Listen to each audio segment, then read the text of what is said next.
নমস্কাৰ।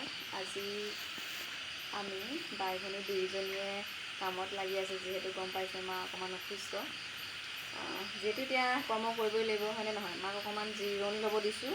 দুদিনমান মাক ৰেষ্টত ৰাখিম, জিৰণিত ৰাখিম মানে অকণমান, যিহেতু স্বাস্থ্যটো অলপ ভাল নাই। ৰাতিপুৱা একেবাৰে বেয়া হৈছিলে, বৰ্তমান বাৰু ভাল হৈছে। আৰু যিসকলে খবৰ খাতি কৰি আছে ধন্যবাদ, অশেষ ধন্যবাদ। লগতে ফোন যিসকলে কৰিছে বা মেছেজ কৰিছে, মই সকলোৰ লগতে কথা পাতিব পৰা নাই, সকলোকে সময় দিব পৰা নাই, বেয়া নাপাব। ভিডিঅ' যোগেদিয়ে কৈ দিছোঁ, মা অকণমান বৰ্তমান সুস্থ হৈ আছে, কথা বতৰা এতিয়া পাতিছে। ৰাতিপুৱা নিচিনা হৈ থকা নাই, ৰাতিপুৱা একেবাৰে বেয়া হৈছিলে অৱস্থা। আৰু জীয়াই থকা জীৱনত যিহেতু কৰ্ম কৰিবই লাগিব, সেয়ে বাই ভনী দুইজনী আহি গ'লোঁ কামত লাগিবলৈ। কেমেৰা ধৰি থকা মানুহজনীয়ে হৈছে বাইদেউ।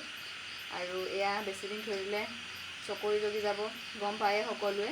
সেয়ে এইখিনি আজি ইয়াৰ জালি ভাঙি ওপৰৰ এইখিনি আঁতৰাই কাইলৈ বাই ভনী দুইজনীয়ে সূতা কটাত বহি যাম আমি। আৰু চাওকচোন, মানুহৰ জীৱনটোত কি আছে বাৰু? একোৱেই নাই চাবলৈ গ'লে, হয়নে নহয়? তথাপিতো মানুহৰ জীৱনটোত জীয়াই থাকোঁতে নোজোৰে, একোৱেই নোজোৰে। কিহে জোৰে? কাক কিহে জোৰে বাৰু কওকচোন?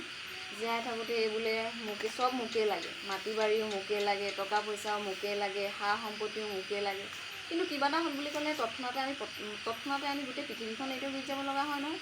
নিজৰ বুলিবলৈ আমাৰ সেই চিতাৰ জুইটো আহে, চিতা এখনহে আমাৰ নিজৰ, সেইখনেহে আমাক আঁকোৱালি ল'ব, একেবাৰে সাৱটি ল'ব। তাৰ বাহিৰে আমাক কোনোবাই সাৱটি ধৰি ৰাখিব পাৰিব জানো? আঁকোৱালি ল'ব পাৰে জানো? নোৱাৰে। তথাপিতো আমি চাওক, জীয়াই থাকোঁতে ইমানেই আমি মানে হিংসাকুৰীয়া মানুহবিলাক যে চব মোকেই লাগে। অকণমান মাটি বাৰীৰ লগত, অলপ টকা পইচাৰ লগত, অলপ সা সম্পত্তিৰ লগত কিমান যে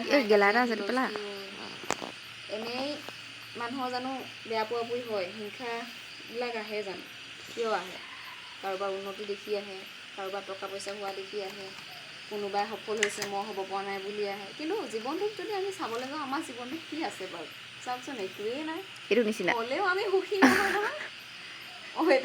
এইটো নিচিনা জীৱনটো ভালকৈ ধৰিব পাৰিছে ন? আজি মোৰ কথাটো মনত পৰিছে, আগৰ পৰাও ভাবি আছিলোঁ, কিন্তু আজি মানে আপোনালোকক ভিডিঅ' যোগেদি কৈ দিছোঁ আৰু যে আমাৰ চাবলৈ গ'লে কি আছে আৰু মানুহৰ সুখী হ'বৰ কাৰণে কি লাগে চাওকচোন।